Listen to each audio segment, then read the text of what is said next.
The Zapotec civilization, flourishing for over 14 centuries in the Valley of Oaxaca, is one of Mesoamerica's most underappreciated cultures.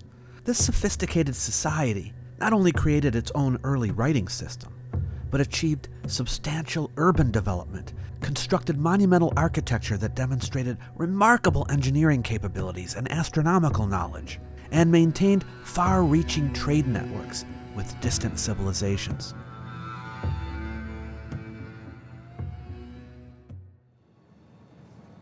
The Oaxaca Valley is the home of the Zapotec people. They are still here. The valley is actually 3 interconnected valleys, each with distinct ecological characteristics. In ancient times, there were multiple communities living in the pockets, all competing over good farmland and access to water. The Zapotecs called themselves Pe'ena, meaning the people. Unlike many other Mesoamerican groups who preserved migration legends, the Zapotecs described their ancestors as having emerged directly from the earth, from caves, or as having been transformed from trees or jaguars into human form. The elites called themselves Benza, meaning cloud people, suggesting origins from the sky and a belief that they would return there when they died. But the Zapotecs' distinctive mythological tradition suggests a deep cultural attachment to the Oaxaca region, and not as coming from another region. Scientific indications are that they did indeed develop from indigenous populations. The earliest evidence of human occupation in the Oaxaca region shows continuous habitation extending back thousands of years. Archaeological surveys indicate that small farming hamlets became ubiquitous throughout the valleys by 1500 BCE, with these communities developing maize, beans, and squash cultivation that would remain the agricultural foundation of Zapotec society through its entire pre-Columbian history. The first known Zapotec political center is the archaeological site of San Jose Mogote, which gained prominence between 900 and 600 BCE, when it grew to a population of about 1,000, and covered a large area that included an acropolis for temples constructed on stone masonry platforms of travertine and limestone. San Jose Mogote produced the earliest known evidence of Zapotec hieroglyphic writing, an achievement that places the Zapotecs among Mesoamerica's pioneers in written communication.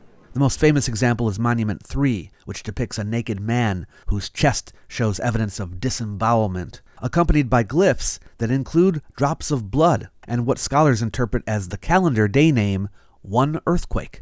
This shows that by approximately 600 to 500 BCE, the Zapotecs were using the 260-day ritual calendar commonly used in Mesoamerica. Linguistically, the Zapotec people spoke varieties of the Oto-Zapotecan language family, belonging to the broader Oto-Manguean language group that represents the most ancient and geographically widespread language family in Mesoamerica. Survey data revealed that in this period, an uninhabited buffer zone existed in the center of the valley, where the 3 major arms of the Valley of Oaxaca converge. This no-man's land, presumably maintained as neutral territory among the competing polities, would become the site of Monte Alban, and that is where we're going. Monte Alban Phase 1, as the archaeologists call it, ran from 500 to 100 BCE, and this is the period of the city's foundation and initial development. Archaeological evidence indicates that around 500 BCE, a substantial portion of San Jose Mogote's population, along with inhabitants of neighboring satellite villages, migrated to this previously uninhabited mountaintop. The strategic location offered several advantages, including roughly equidistant positioning relative to the valley's other settlements, a naturally defensible elevated position, participation in a new collective political institution, and symbolic centrality within the valley's geography. Estimates suggest approximately 2,000 people participated in this initial colonization, with the population reaching about 5,200 by around 300 BCE. The site museum displays some of the artifacts found at the site, including particularly fine examples of ceramic urns, carved stelae illustrating the development of Zapotec hieroglyphic writing, and 3 mummified burials with their associated offerings. Monte Alban contains over 170 tombs distributed across the site, though most remain closed to general visitors for conservation reasons. The elaborate ceramic urns found in Monte Alban's tombs represent one of the most distinctive art forms of Zapotec culture. Most of them are at other museums, but we're going to one of them later, and I will show you some of these amazing works of art up close and explain what they were for. All these stone slabs here in the museum come from Building L out on the main plaza. And this is from one of the earliest phase of the monumental construction at Monte Alban. And there's depicting people here. Now, they were called originally the danzantes, and they retain that name, dancers. But they're not dancers. These are either sacrificed prisoners or tortured war captives. They're enemy people. And you can tell that they were tortured because of the genital mutilation that you see on some of them. But they have glyphs associated with them. They're probably their names. We can't read these as of yet, but they're probably showing all of the enemies that have been defeated in these early days of Monte Alban's expansion. Oh, he's speaking the glyphs, yeah. It probably says something like, "You are superior to us." But you can definitely see, although similarities with Maya, definite differences. I hope we can read these someday soon. That looks like a date. It does look like numbers, doesn't it? Yeah, I see numbers on there.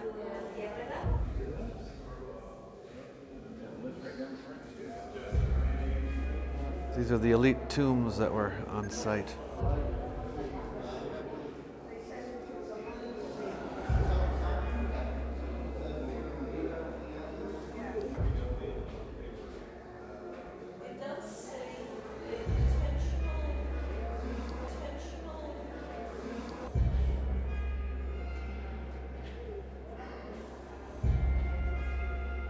This is also one, and it filled back in. Oh, they filled the holes back in. I think it must have grown in. It grown. Oh, it might have grown in. Oh, I see. There's two more on the other side. Yeah, he's talking to a jaguar. That's a great. The ancient Zapotec name of Monte Alban remains lost to history. Some modern Zapotec speakers refer to the ruins as Daniban, meaning sacred mountain, or hill of the jaguar, though it's uncertain this represents an authentic ancient toponym. One possible ancient name for the site is Sahandevui, meaning at the foot of heaven, which captures the site's dramatic elevation and sacred character.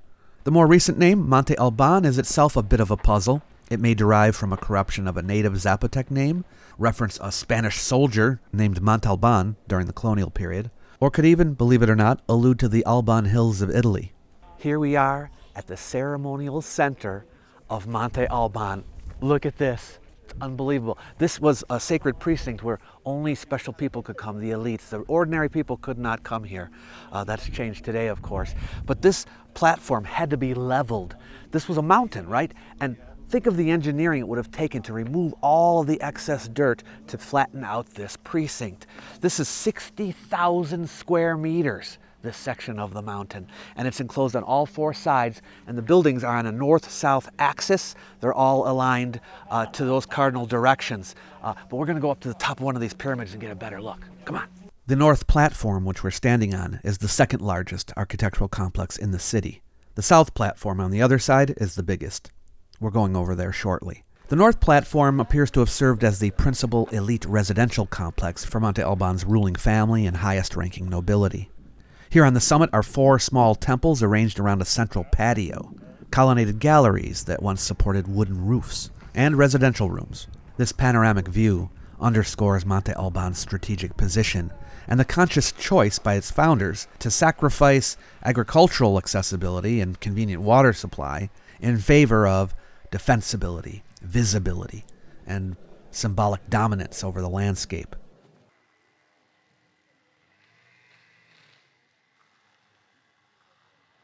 Two significant monuments stand near the north platform. Stela 9, depicting a richly adorned male figure, thought to represent an important ruler or noble, and Stela 18, the tallest monument at Monte Alban, which apparently functioned as an astronomical instrument, casting shadows used to mark midday and the winter and summer solstices.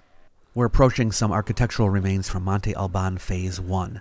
Here on the western side of the main plaza, you can see the original location of the Danzantes gallery that I showed you in the museum. They're associated with Building L here. The approximately 300 carved stone slabs all date to between 500 and 200 BCE. This monumental display of defeated enemies served to legitimize Monte Alban's political authority and intimidate potential rivals through graphic demonstration of the fate awaiting those who opposed Zapotec power.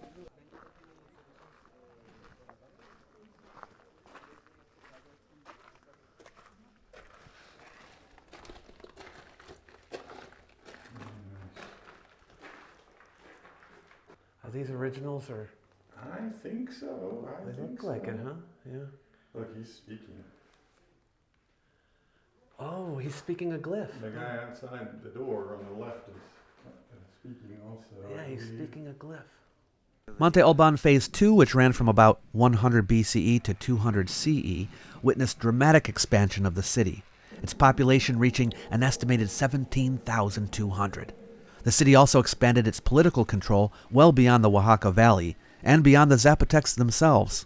One indication of this is that regional ceramic assemblages in areas surrounding the Valley of Oaxaca show sudden adoption of Monte Alban pottery styles, replacing previous local traditions. It was at this time that the Zapotecs here built substantial defensive walls, up to 9 meters tall and 20 meters wide. This is Building J. And I don't know if you noticed this or not, if you can tell, but you know the plaza here is oriented north to south, but Building J is on a 45-degree angle. Why could that be? So the usual interpretation is it's probably for astronomical observation. Well, what's it pointing towards? Well, there's several different theories. One is that it's pointing towards the center star in Orion's belt. Another is that it's pointed towards either the setting position of Alpha and Beta Centauri or of the Southern Cross, or it's of the rising position of the star Capella. So it could be any of those things. There's also a passage running through the middle of it, a corridor. What was it used for? Some kind of ritual ceremony with a procession through the building, but no one really knows that for sure. All along Building J here, you can see these stone slabs. There's over 40 of them. And what are they depicting? You'll see on them glyphs, right?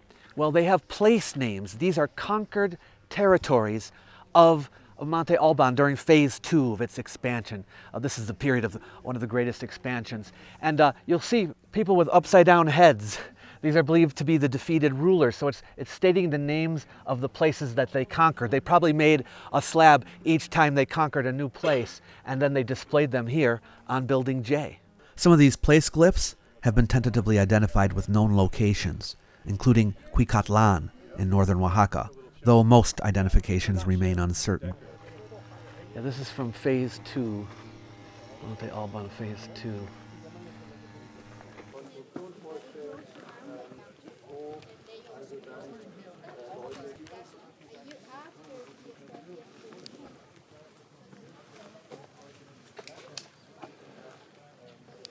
Monte Alban Phase 3 corresponds to the Mesoamerican Classic period and represents the apogee of Zapotec civilization.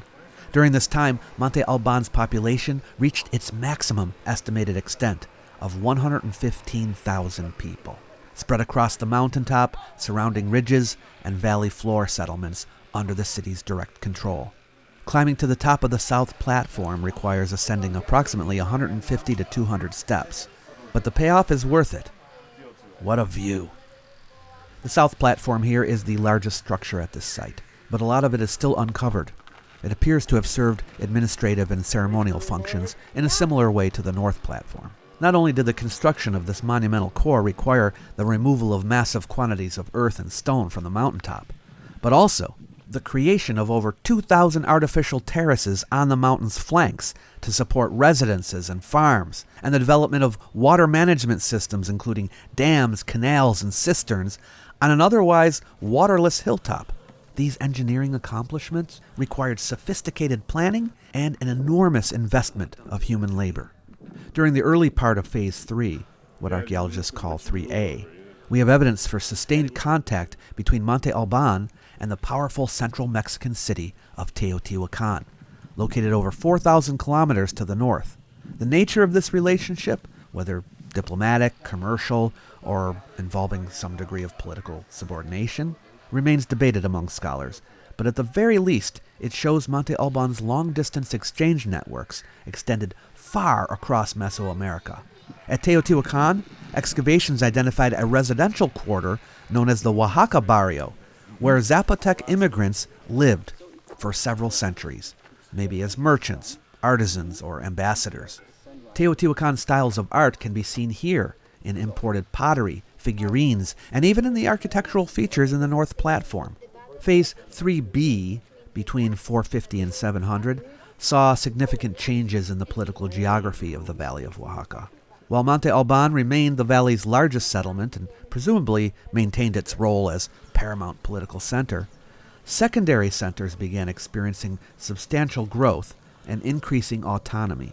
Scholars interpret this decentralization as reflecting a possible breakdown of Monte Alban's centralized authority, or a transformation toward a more confederated political structure, or just competition from ambitious noble lineages in the secondary centers.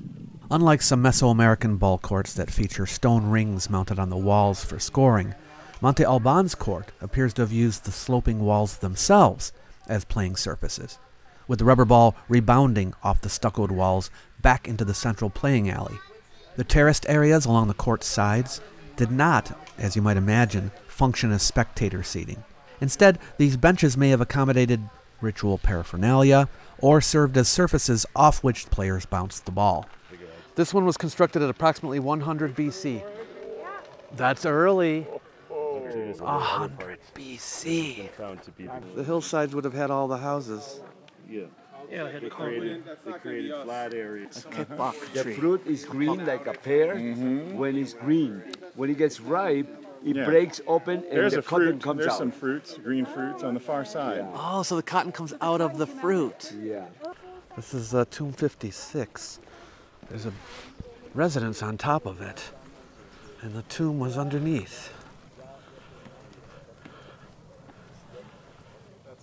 Yeah, it'd be under someone's house, yeah. So your, grandpa's right underneath you when you're sleeping. By approximately the year 700, Monte Alban's population was declining substantially. An archaeological survey indicates that many residents relocated to valley floor communities. By 900 to 1000, the great mountaintop capital was largely abandoned, with only minimal occupation continuing into the post-classic period. The Valley of Oaxaca fragmented into numerous small competing polities. During the post-classic period, the Mixtecs, an Oto-Menguean-speaking people from the mountainous regions north and west of the valley, expanded into parts of the Valley of Oaxaca. The Mixtecs apparently revered the ancient Zapotec capital as a hallowed place, appropriate for burying their own elite dead. Now I want to show you one of those secondary centers I was telling you about, the ones that were rising between 450 and 700, at the same time Monte Alban was losing its power.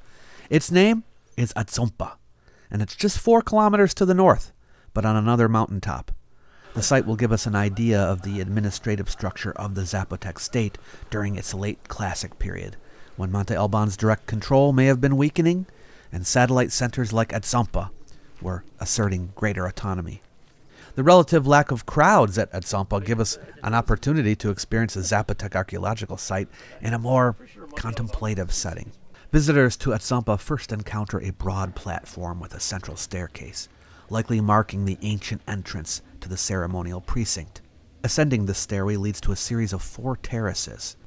Atzompa takes its name from the Nahuatl language rather than Zapotec, approximately translating as the city above the water, or high water mark, though this naming occurred after the Aztec expansion into Oaxaca in the post-classic period. The site's preservation of domestic architecture and craft production facilities give us a more complete picture of late classic Zapotec society than what Monte Alban alone can provide. Scholars have proposed various interpretations for Atzompa's function, including service as a defensive outpost, monitoring the northern valley approaches, residence for a cadet branch of Monte Alban's ruling lineage, a ceremonial center serving Monte Alban's elite, and a production center for prestige ceramics. Terrace 4, the easternmost, features an elaborate elite residence known as the East House, containing multiple rooms arranged around a sunken patio with exceptionally well-preserved stucco surfaces. The East House includes a ritual steam bath, a feature found in elite Zapotec residences and associated with purification ceremonies and healing practices. Direct access to interior spaces has been restricted for conservation reasons. The discovery of 3 ball courts at Atzompa, including one longer than any court at Monte Alban itself, suggests that Atzompa may have served as the principal venue for this important ritual activity during the late occupation of the region. 2 smaller courts, likely used for training or practice by aspiring ball players, flank the main court.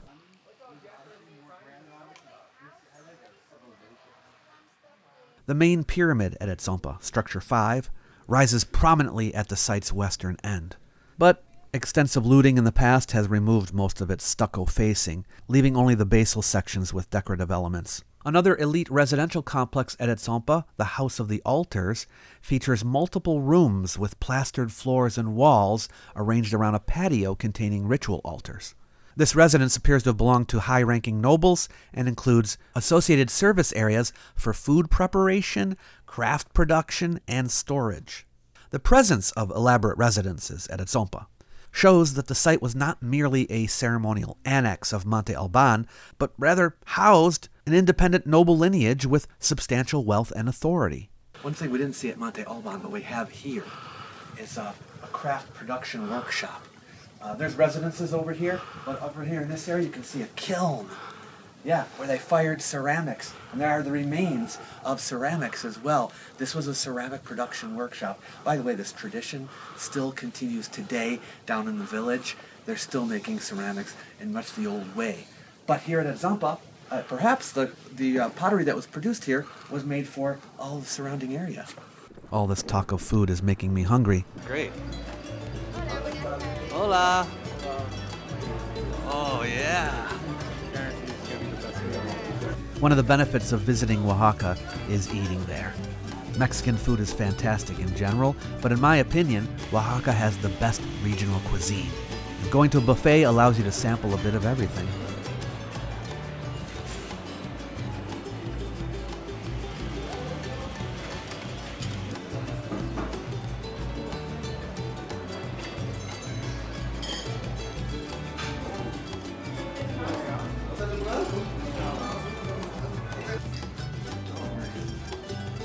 I don't know where to start.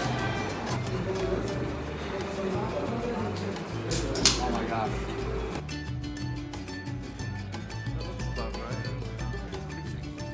I have one more Zapotec archaeological site I want to show you.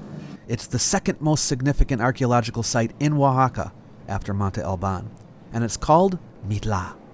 Mitla is one of the most remarkable ceremonial centers in pre-Hispanic Mesoamerica. It was believed to be a gateway between the world of the living and the dead in Zapotec cosmology. Unlike its more famous neighbor, Monte Alban, which commanded sweeping vistas from atop a flattened mountain, Mitla was constructed on the valley floor, with architecture designed for spiritual purposes, rather than visual domination of the landscape. The name Mitla is derived from the Nahuatl word, Mictlan, meaning place of the dead or underworld. The ancient Zapotec name was Leoba, meaning place of rest or tomb. The Mixtecs, who came here later, also had a name for it, Nyundi, meaning place of the dead. The site is small and is integrated right into the fabric of the modern town of San Pablo Villa de Mitla. The entire archaeological area can be thoroughly explored in an hour or two. The site consists of 5 main architectural groups in the urban core, but keep in mind that back in the day, it had suburban areas and farm zones extending outward. The earliest visible structures at Mitla can be found in the South Group, the Arroyo Group, and the Adobe Group. The South Group is closed to the public, however, and the other 2 have limited access. The structures in the early groups date from 450 to 700 CE, the same period of time that Atzompa was building up. But Mitla began developing its role distinctly as a religious center.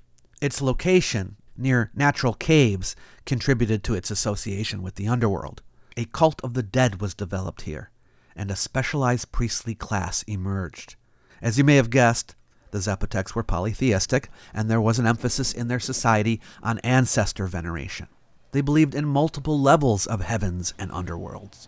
Their rituals involved offerings, sacrifices, and communication with supernatural beings, including ancestors, and caves and underground spaces held special significance.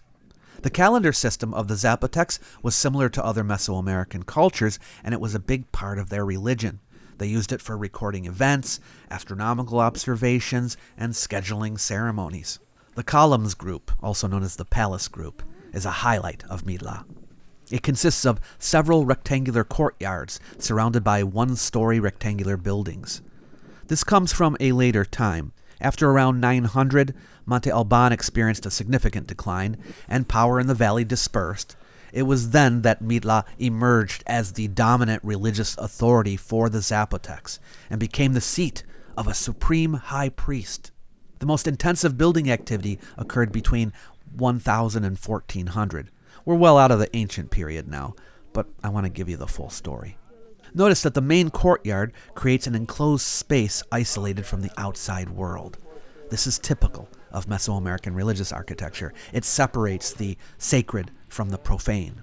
Okay, here we are in the main entrance hall of the Temple of the Columns, and here you can see these huge columns over 5 meters in height. They kind of taper up a little bit at the top. They were made out of single pieces of stone from volcanic rock that they got from the Serra Madre de la Sur, not far from here. And there was a roof on here. These columns were for the purpose of holding up the roof, which would have been wood, but they're no longer here. But can you imagine what it would have taken to transport these many-ton columns to this site over the very rough terrain that we saw out there? This is the nicest room I've seen up here. Yeah. Yeah. Look at, they've reconstructed the wooden roof as it would have looked back then. This is cool. This one's got the best mosaic work I've seen. Yeah.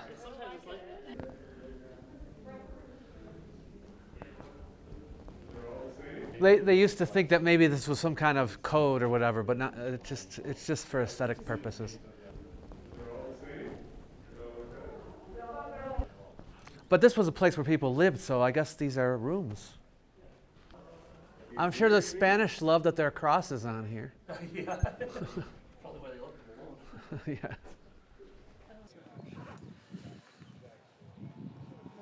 So right around here is a stone, they say, has these electromagnetic properties, and I'm just trying to locate. The north building of the complex contained elaborate tombs for high priests and rulers. Typical tombs would be cross-shaped, no connection to Christianity at this point, with an antechamber in front of the stairs. Tombs 1 and 2. Oh! Tombs! But they're closed for restoration. The Zapotec underworld was where the souls of the dead traveled. It was a complex journey with multiple stages. It was believed that the nobles became cloud people after death and continued to influence the world of the living.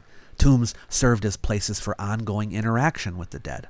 Mitla, being the primary gateway between the world of the living and the realm of the dead, was a pilgrimage destination for those seeking contact with their deceased relatives, even if their graves were elsewhere. It was thought that ancestors could give oracles, providing guidance on important decisions. Here we go. Going down. Oh, there's a stairway. Oh, it goes further. So you go in, you go down, and then it opens. The Mixtecs began migrating into the Valley of Oaxaca around the year 1000. They initially arrived as traders, but eventually became rulers, as Mixtec nobles married into Zapotec royal families. The Mixtecs were known for their exceptional artistic traditions, painted manuscripts, codices, with historical and genealogical information, sophisticated metalworking, intricate stone carving, polychrome pottery, and fine weaving. The architecture and art of this period was a fusion of Zapotec and Mixtec design elements. In these later times, before the Spanish arrival, Mitla was the paramount religious center of both the Zapotecs and Mixtecs. The Huillatao, as he was called, was the supreme high priest who resided at Mitla, a prophet, judge, oracle, and medium with the ancestral dead. We are in the North Group now, often called the Church Group because of the Church of San Pablo right here. It was built in 1544 directly on top of the Zapotec religious complex and was built from material taken right from the indigenous temples, which the Catholics destroyed. They eliminated the Huijatao and the rest of the priesthood, prohibited traditional ceremonies, and forcibly relocated the population of Mitla to mission communities. Nevertheless, some parts of the complex have survived and been partly restored. The temple complex was called Yohopai, which means House of the Vital Force. The main ceremonial chamber was where priests burned copal incense and sacrifices were performed. Adjacent spaces served as living quarters for the priests. The walls were covered with intricate mosaic fretwork called grecas, named for their resemblance to Greek patterns. They were made from thousands of cut, polished stones, fitted together with extraordinary precision and without mortar. Each stone element was carefully shaped to interlock with its neighbors. Originally, the stone pieces were set against a stucco background and painted bright red. No design is repeated exactly anywhere in the complex. This suggests that each carried a specific meaning. Monolithic lintels span doorways and support walls. Some weigh more than 30 tons. The technology they use for quarrying, transporting, and placing them without breaking them remains a matter of debate, but there are holes carved into their backs for wooden levers used during construction. U-shaped bosses in relief may have allowed ropes or poles to be secured.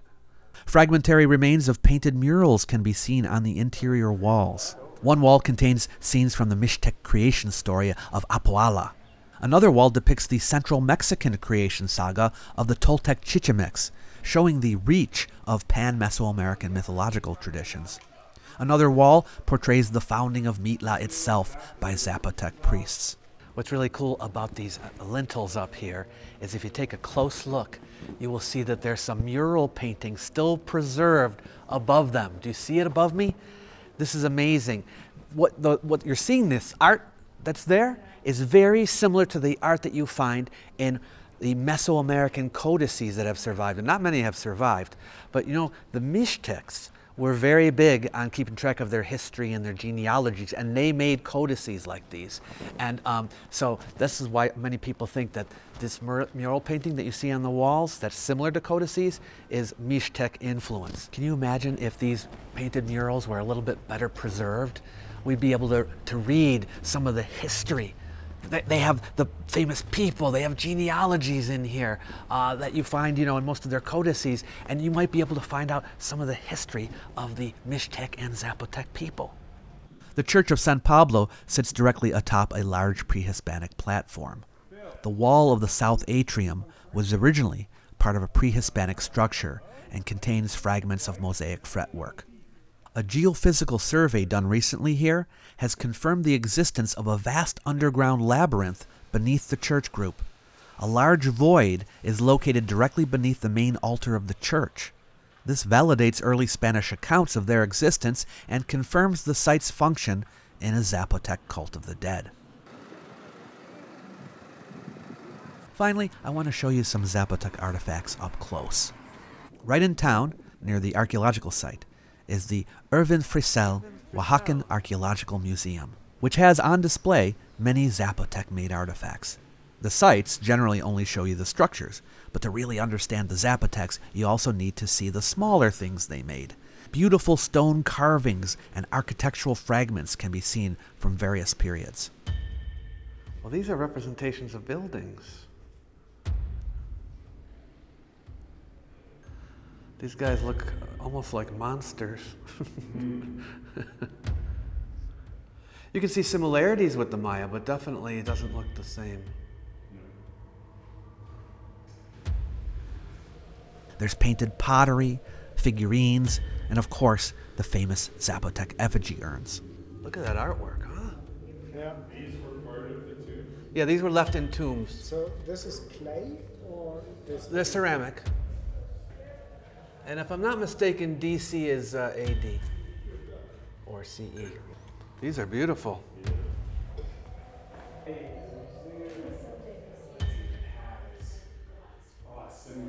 Definitely more elaborate, I would say. You know?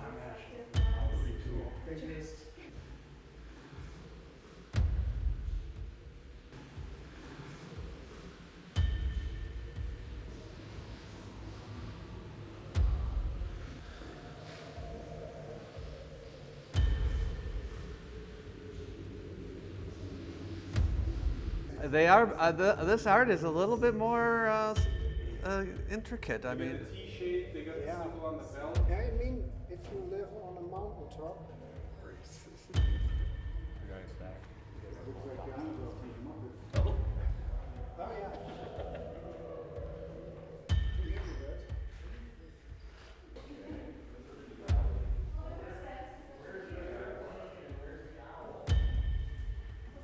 amazing.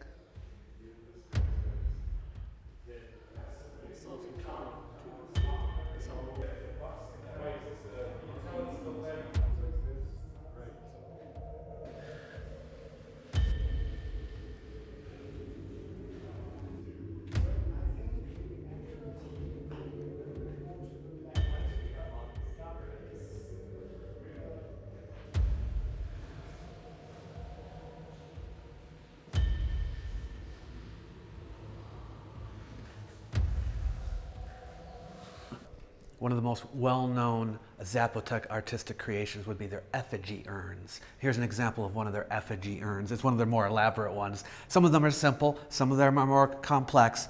This is a really great one.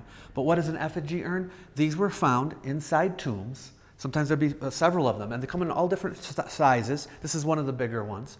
Sometimes they're much smaller, but they're urns. You can't see this because of the beautiful artwork on the front, but right behind it, it's an urn. It holds something. Now, of course, when they found them, they didn't have anything in them anymore, so we can surmise that they had some kind of offering for the dead in it, like maybe some special food or drink that would be an offering for the deceased person. We can only guess at this point. And then who is depicted on the front? Well, that's anyone's guess as well. It could be one of their ancestors. It could be a god that's here, some kind of supernatural creature. We don't really know. Well, I hope this whets your appetite to know more about the Zapotecs. They're one of my favorite Mesoamerican societies. Zapotec culture is still alive and well. The Zapotec people today number 500,000 or more, preserving many of their ancient traditions, including language, weaving, pottery, and festivals. If you ever come here, make sure to visit downtown Oaxaca, where you can get a taste of the local culture and sample some of that great Oaxacan food.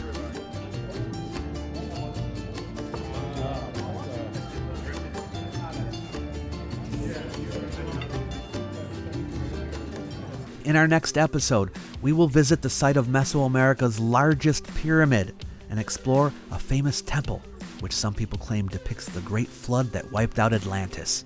Stay tuned, and don't forget to subscribe.